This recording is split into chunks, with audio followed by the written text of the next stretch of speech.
말씀에 이제 스데반 집사가 이제 사람들의 시기와 질투로 인해서 잡혀가게 되었고요. 거기에서 이제 자신을 변론하는 가운데 하나의 이제 설교문이 된 내용입니다. 앞의 내용부터 이제 스데반 집사는 계속해서 자신의 변론을 하였고, 그리고 오늘 말씀에서도 이 자신이 계속해서 모세의 이야기를 통해서 자신의 입장을 변론하고 있었습니다. 스데반 집사가 잡히게 됐던 그 이유는 크게 이제 두 가지로 요약할 수가 있는데, 성전과 모세의 율법을 무시했다라는 것을 사람들이 지적을 했습니다. 실제로 스데반 집사는 그렇게 하지 않았고, 오히려 성전의 의미와 율법에 대한 그 깊은 의미를 다루어 말을 했습니다. 그것을 볼 수 있는 게 오늘의 이 설교문인 것이죠. 그래서 앞에 1에서 16절까지는 성전 자체가 중요한 것이 아니라 하나님께서 함께 하시는 것이 중요하다는 것을 이 아브라함과 요셉의 이야기를 통해서 간접적으로 전달을 하였습니다. 그리고 그들을 통해서 하나님께서 일하셨다라는 것을 이제 전달을 했었죠. 그리고 오늘 말씀에서는 이 스데반 집사가 이제 모세를 언급을 합니다.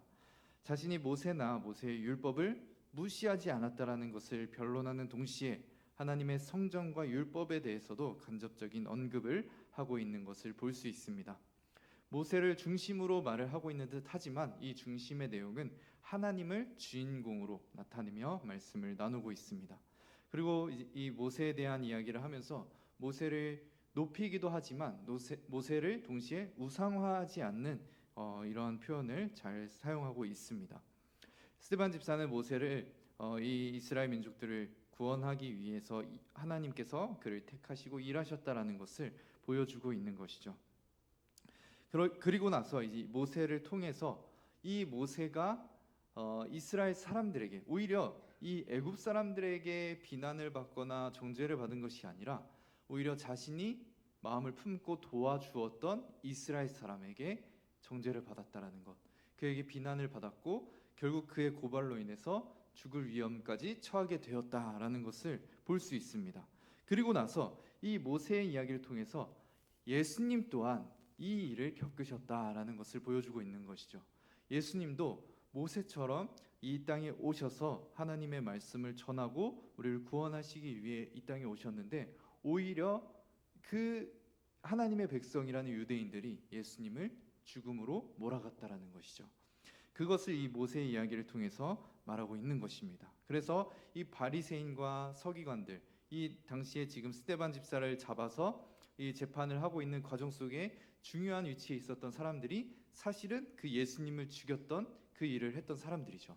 그래서 이 스데반 집사는 굉장히 모세의 이야기를 통해서 모세를 괴롭혔던 건 이스라엘 민족이었고, 예수님을 잡아 이제 고통스럽게 하고 죽음으로 내몬 것도 유대인이다, 그리고 너희들이다 라는 것을 지적하고 있는 것입니다. 오늘 말씀을 통해서 이 스데반 집사의 설교 내용을 통해서 우리가 모세의 이야기를 좀 더 깊이 있게 다뤄보면 좋겠는데요. 이 모세는 다 알다시피 이 처음에 태어났을 때 애굽의 이 왕이 다 죽이려고 했죠. 바로 왕이 다 이제 이스라엘 민족이 너무 커지니까 견제하기 위해서 이제 다 죽이려고, 아이를 죽이려고 했습니다. 그리고 이 일은 예수님이 오셨을 때도 예수님도 동일하게 겪으셨죠. 유대인의 왕으로 오신 예수 그리스도께서 이제 바로의 이 로마의 왕의 이 시기와 질투로 인해서 어린 아이들을 다 죽이게 하는 명령을 내리게 됩니다. 그리고 모세는 이 애굽의 그 하나님의 은혜 안에서 애굽의 왕자의 손, 이 공주의 손이죠. 공주의 그 도움으로 안전하게 이제 살게 되고, 그리고 그렇게 안에서, 왕궁 안에서 자라게 됩니다. 그렇게 40세가 되면서 애굽의 좋은 가르침들을 받게 되고, 그러면서 지혜롭게 잘 성장을 했습니다. 그리고 나서 이 자기 민족을 구원하기 위해 사람을 죽였다라는 건 그만큼 힘도 강했다라는 거죠. 그러니까 이 40세라는 이 나이는 그 당시에 있어서도 굉장히 강건한 사람이었습니다. 그래서 이 모세는 이 40세에 정말 지혜롭고 강한 힘을 가졌습니다. 우리의 생각으로 볼 때 이때야말로 모세가 자기 민족인 이스라엘 백성들을 구원할 가장 좋은 시기다라고 생각할 수 있습니다. 왜냐하면 몸으로도 건강하고 지혜롭기 때문에 이때야말로 가장 일하기 적합하다라고 생각을 할 수 있습니다. 그런데 그가 행했던 일을 통해서 오히려 그가 구원하는 일을 하는 것이 아니라, 물론 그 마음으로 행했지만 오히려 그 이스라엘 백성에게, 이스라엘 민족 구해준 그 사람에게 오히려 고발을 당해서 이제 위험에 처하게 되죠. 하나님께서는 분명 그때에도 이 모세를 통해서 일하려면 일하실 수 있었습니다. 그러나 이 모세가 강건할 때, 이때에 하나님께서 일하시지 않으셨죠. 그리고 나서 이 모세가 도망을 치며 미디안 땅에 가게 되어서 나그네로 살게 됩니다. 40년이라는 시간이 또 지나게 되었습니다. 이제 노인이 되었죠. 우리가 생각해 봤을 때 40세 그 건강할 때에 일했으면 너무나 좋았을 것 같은데, 이제 80세가 되어서 노인이 되어서 이제서야 하나님이 만나 주십니다. 그리고서 하나님께서 이 모세를 통해 일하실 것들을 보여주시고 나타내 주십니다. 그리고 모세는 이 가운데서 자신감 있게 내가 하겠습니다라고 하지 못하죠. 그리고 오히려 하나님이 답답해 하실 정도로 자기는 못하겠다라고 말을 합니다. 이 모세의 상황을 볼 때 정말 이제 노인이 되어서 뭔가 하나님의 일을 하기에는 너무나 나이가 들고 이미 몸이 육체적으로 너무나 이제 노화가 온 상황이었습니다. 그래서 자신을 통해 일을 하실 거라는 기대가 전혀 없었던 것이죠. 그러나 하나님께서는 오히려 모세가 약해졌을 때, 모세가 그 젊음과 강함이 있지 않을 때, 오히려 나이가 들고 노화가 왔을 때, 그때에서야 이제 일하시겠다라는 것을 보여주십니다. 이것은 하나님께서 너의 힘으로 하는 것이 아니라 나의 힘으로 구원한다라는 것을 보여주시는 것이죠. 그래서 이스라엘 백성들을 하나님께서는 모세를 통해서 일을 하시는데, 모세의 그 지혜로움과 강함, 젊음이 아니라 하나님의 전적인 주권적인 역사하심으로 이스라엘 백성들이 구원을 받게 되는 것입니다. 그래서 이 모세를 통해 애굽으로부터 그 이스라엘 백성들이 수많은 어려움과 고난 중에 있었는데, 이제 하나님께서 그를 택하셔서 구원하시고 이스라엘 백성들을 이 종살이에서, 애굽 종살이에서 구원하셔서 이제 하나님의 민족으로서, 하나님의 백성으로서 살아갈 수 있도록 이제 그 여정이 시작이 되었던 것이었습니다. 스데반 집사는 이 내용을 통해서 이 강조하고 싶었던 것은, 모세는 자신의 힘으로, 능력으로 이스라엘 백성을 구원할 수 없었다라는 것을 강조하고 싶었습니다. 그가 연약해졌을 때 하나님께서 함께 하심으로 이스라엘 민족을 구원할 수 있었다라는 것이죠. 그때 당시에도 이스라엘 백성들이 성전이 있었던 것이 아니었습니다. 하나님께서 만나 주셨기 때문에 그 일이 이루어진 것이었죠. 그렇기 때문에 이 스데반 집사는 성전이 중요한 것이 아니라 하나님이 함께 하시는 것, 하나님께서 임하시는 것이 중요하다는 것을 다시 한번 이 간접적으로 강조하고 있는 것입니다. 또 한 가지는 이 모세를 비난하고 정죄했던 것은 애굽 사람이 아니었다. 그때 당시에 모세를 정죄했던 것은, 그를 고발했던 것은 이스라엘 사람이었다. 오히려 이스라엘 사람을 죽이려 했던 그 애굽 사람을 죽임으로써 살려주었음에도 불구하고 자신의 이 안위를 위해서 모세를 고발했던 것이었죠. 그래서 스데반 집사는 모세를 무시한 것이 아니라 오히려 모세의 이 마음과 또 모세를 통한 하나님의 역사하심을 나타내면서 결코 모세를 낮추지 않았다라는 것을 증명하고 있습니다. 그리고 그와 함께 하나님이 일하셨다라는 것을 통해 하나님을 굉장히 높이고 있는 것이죠. 이 말씀을 통해서 지금 계속해서 이 스데반은 이 유대인들에게 너희들의 죄를 알라고 지적하는 것입니다. 우리 안에 이스라엘 민족들의 그 삶을 바라봤을 때 그들이 애굽에서의 삶이 너무나 사실 고통스러웠죠. 너무나 힘든 노역의 삶을 살았습니다. 예수님 당시에도 유대인들도 로마 통치 아래에서 굉장히 고통스러운 삶이 있었습니다. 저와 여러분들의 삶도 마찬가지입니다. 문명이 발달하고 과학이 발전하면서 편안한 삶이 주어지고, 그때와는 다르지, 우리는 너무나 안전하지, 우리는 편안하지라고 생각을 하고 있지만, 사실 우리는 죄와 그 사망으로부터 종노릇하며 그것으로부터 완전히 벗어나지 못하며 살아가고 있습니다. 죄와 사망은 계속해서 우리를 종살이하게 만듭니다. 그래서 우리는 영원한 그 하나님 나라를 바라보며 그날을 소망하며 살아가기보다는 오히려 당장의 오늘 하루, 그리고 내일을 바라보면서 급급하게 살아가고 있는 것이죠. 그래서 우리는 또 이번에 있었던 명절이나 또 혹은 쉬는 날에 소망을 가지면서 그날에 정말 그날이 온다면 우리가 만족하고 안식하며 쉴 수 있을 거라는 소망을 갖고 그날을 기대합니다. 그러나 명절이 끝난 후에 어떻습니까? 우리에게는 공허함과 그리고 뭔가 외로운 마음, 또 허전한 마음이 우리 마음을 가득 채우게 됩니다. 그 날이, 명절이나 이 쉬는 날이 우리를 완전히 만족할 수 없게 한다라는 거죠. 만족을 우리가 가득하게, 우리가 영원한 기쁨으로 만족할 수 없다라는 것을 우리는 이 명절 후에 더욱더 느낄 수 있습니다. 우리는 이 영원한 안식, 영원한 기쁨을 향한 갈망으로 이 땅에서부터 구원을 간절히 바라고 있습니다. 이스라엘 민족들도 그 애굽에서부터 그 구원을 받고자 하는 마음, 유대인들도 로마의 통치로부터 구원받고자 하는 마음, 저와 여러분들도 여전히 이 세상의 삶에서 구원받고자 하는 마음이 동일하게 있는 것입니다.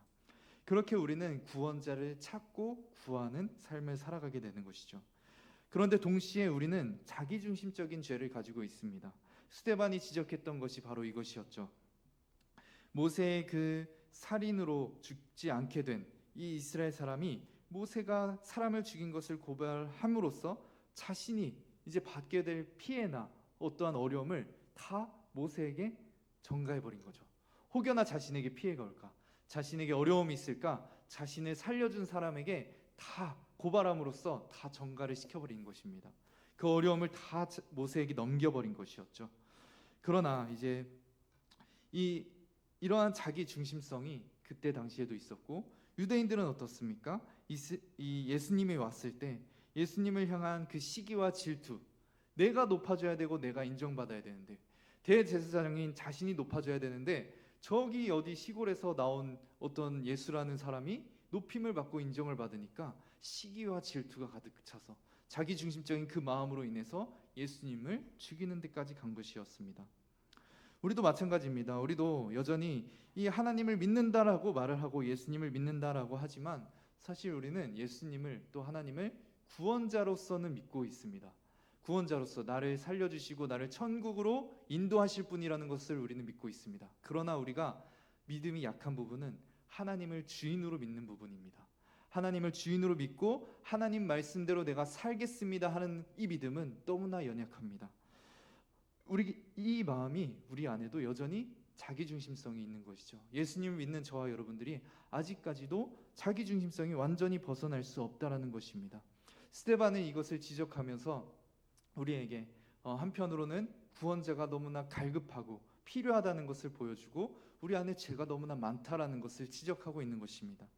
스데반 집사는 그것을 지적함으로써 우리에게 진짜 구원자가 필요하다, 그 구원자가 정말 이 땅에 오신 예수 그리스도다라는 것을 전하고 싶었던 것이었습니다. 이스라엘 백성들, 이스라엘 민족들이 애굽에 있었을 때는 모세였다면 지금 우리에게는 예수님이었다, 예수님이 구원자로 오셨다라는 것을 전하고 싶었던 것이었죠. 그래서 그들의 죄의 연약함을 오히려 지적하고 있었던 것입니다. 그들의 연약함, 그들의 악함을 인정하고 회개하고 주님께 돌아오길 바라는 마음으로 이 스데반 집사는 구약의 말씀을 인용하여 이 복음을 전하고 있었던 것이었죠. 스데반 집사는 자신이 이 자신을 고발한 그 모세, 이 모세를 고발한 사람들, 또 예수님을 고발한 사람들, 그것이 이제 동일한 죄가 있다라는 것을 지적한 것입니다. 단지 죄를 지적한 것을 넘어서서 우리를 향한 구원자가 정말 필요하고 또 오셨다라는 것을 증거하신 것이었습니다. 저와 여러분들도 마찬가지입니다. 저와 여러분들도 여전히 계속해서 하나님을 믿는 마음이 있지만 여전히 자기중심적인 마음, 하나님을 이용하려고 하는 마음, 그런 마음들이 우리는 끊임없이 우리 마음속에서 들끓고 있습니다. 스데반 집사는 그것을 지적하고, 그러니까 너희는 죄인이니까 지옥에 빠져야 돼라는 것을 말한 것이 아니라 그렇기 때문에 예수님을 믿어야 된다, 예수님을 의지해야 된다라고 말한 것처럼 저와 여러분들도 마찬가지로 예수 그리스도를 믿고 의지하면서 이 자기중심성을 회개하고 돌이키고 하나님을 주인 삼고 살아가라고 말씀하고 있는 것입니다. 여러분들, 이 말씀을 통해서 우리가 이 땅에 오신 예수 그리스도를 다시 한번 생각해 봤으면 좋겠습니다. 예수님은 이 땅에 오시자마자, 하나님이신 그분이 이 땅에 오시자마자 죽음의 위협이 있었습니다. 그리고 구원하려고 하는 이 이스라엘 백성들, 유대인들, 또 많은 사람들, 그 사람들로부터 많은 비난과 조롱을 받으셨습니다. 그들의 자기중심성을 너무나 잘 보셨습니다.